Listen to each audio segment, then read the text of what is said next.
A woman's desire, a husband's decision, and a maid caught in the midst of their tangled emotions. Would you be angry at your husband if he lied and told people you were his sister, not his wife? And what if you told him to sleep with your maid, and he did? Would you be angry at your maid as well? Would you be even more angry that the maid conceived the child you could not?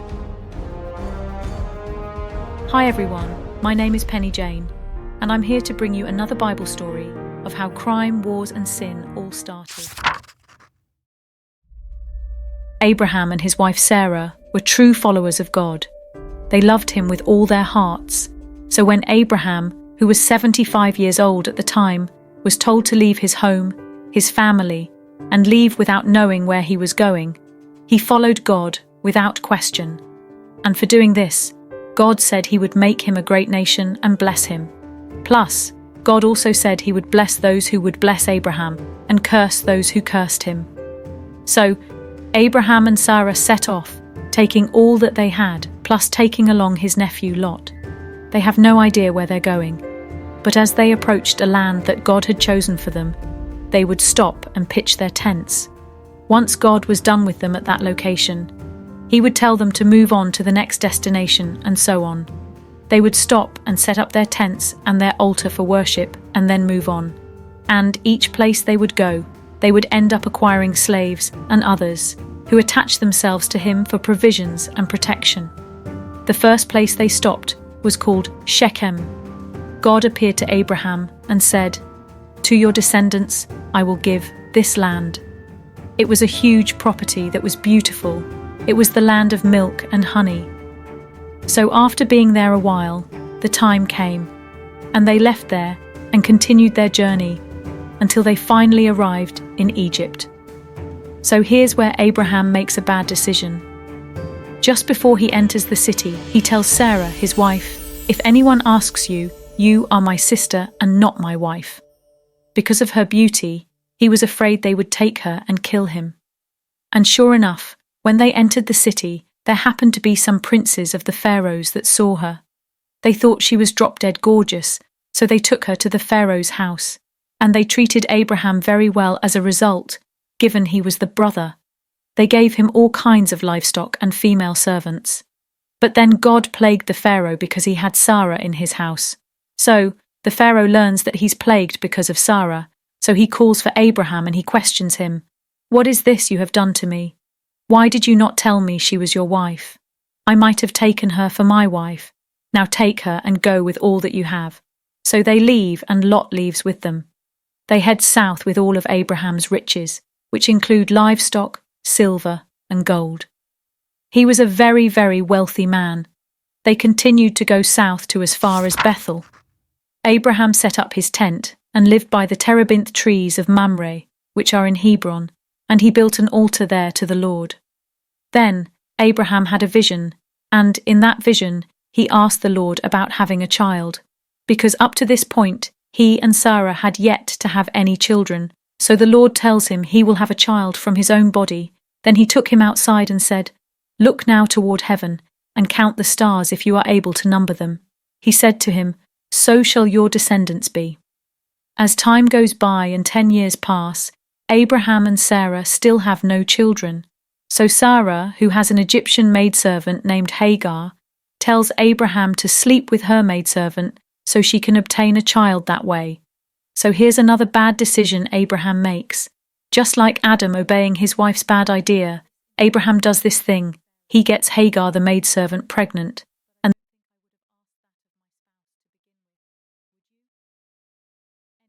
anyways, she tells Abraham, "How could you have done this thing to me? And now my maidservant thinks, because you gave her a child, she is better than me." So Abraham tells her, "Deal with your maidservant as you wish." So Sarah becomes very mean to Hagar, so much so that Hagar runs away. Hagar makes it to some spring water in the wilderness, where an angel of the Lord finds her. And he says, "Hagar, Sarah's maid, where have you come from, and where are you going?" She said, "I am fleeing from my mistress Sarah." Then the angel of the Lord said, Return to your mistress, and submit yourself under her hand." He continued, "I will multiply your descendants exceedingly, so that they shall not be counted for multitude." And then he told her, "Behold, you are with child, and you shall bear a son. You shall call his name Ishmael, because the Lord has heard your affliction. He shall be a wild man. His hand shall be against every man, and every man's hand against him, and he shall dwell in the presence of all his brethren." So she returned and had a son that Abraham, who was 86 years old at the time, named Ishmael. When Abraham turned 99 years old, the Lord appeared to him and reassured him of the covenant he had made with him, telling him he would be the father of many nations. God, at this point, named Abraham, Abraham, because until this point, Abraham's name had been Abram. Abram means exalted father, and Abraham means father of a multitude. God also changes Sarah's name, her name having been Sarai until this point. Both Sarah and Sarai mean princess, but changing her name at this point, even though they have the same meaning, brought her into the Lord's covenant as well. Also, God tells Abraham, "My covenant, which you shall keep, between me and you and your descendants after you. Every male child among you shall be circumcised. He who is 8 days old among you shall be circumcised, and any male child that is not circumcised shall be cut off from his people, because he has broken my covenant." Then God said, "As for Sarah, I will bless her, and give you a son by her. Then I will bless her, and she shall be a mother of nations. Kings of peoples shall be from her." Then Abraham laughed and said to himself, "Shall a child be born to a man who is 100 and to a woman who is 90 years old?" Then Abraham said to God, "That Ishmael might live before you." Then God answered and said, "No, your wife Sarah will give you a son, and you will call him Isaac. I will establish my covenant with him and his descendants after him. Isaac will be born to Sarah at this time next year. As for Ishmael, I will bless him, and he will be fruitful and multiply, and he will have 12 princes, and he will be a great nation." Then God finished speaking to him and left. And Abraham did as the Lord instructed, and was circumcised. And then he circumcised his son Ishmael, who was 13 at the time, and all the men of his house. And with this he sealed his covenant. Abraham one afternoon was sitting in the doorway of his tent when he noticed 3 men standing out front. So he went over to them and, according to their customs, bowed to the ground and told them, "Please let me wash your feet and bring you some food to eat while you rest under the tree." And they said, "Very well." So Abraham ran into the tent and told Sarah to quickly make supper for them. When she finished cooking, he took the meal over and gave each one of the men a plate of food to eat. He then stood close to them and waited for them to finish. Once they completed their meals, they said to him, "Where is Sarah, your wife?" So he told them she was in the tent. Now, the Lord tells him he is going to have a son. You see, the men were 2 angels and the Lord, and they came to speak with Abraham. And Sarah was listening at the tent door, and when she heard the Lord say she was going to have a son, she laughed to herself and thought, "Yeah, right, after we're both so old." And the Lord said to Abraham, "Why does she laugh, saying, 'I'm too old to have a child'? Is anything too hard for me?" Then, of course, Sarah denied that she laughed, because she was afraid of getting into trouble. But the Lord said, "But you did laugh." He said to Abraham, "At the appointed time I will return, and Sarah will have a son."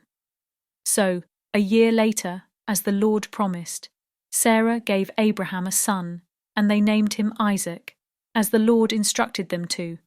The name Isaac means laughter. Sarah said, "God makes me laugh, and all who hear will laugh with me." Then when Isaac was 8 days old, Abraham took and circumcised him as God had commanded. Abraham was 100 years old, and both were overjoyed and pleased to finally have the child God had promised them. Now, as Isaac was growing, Sarah weaned him, and Abraham had a feast that day. At the feast, Sarah noticed Ishmael, Abraham's son with the maidservant, picking on Isaac.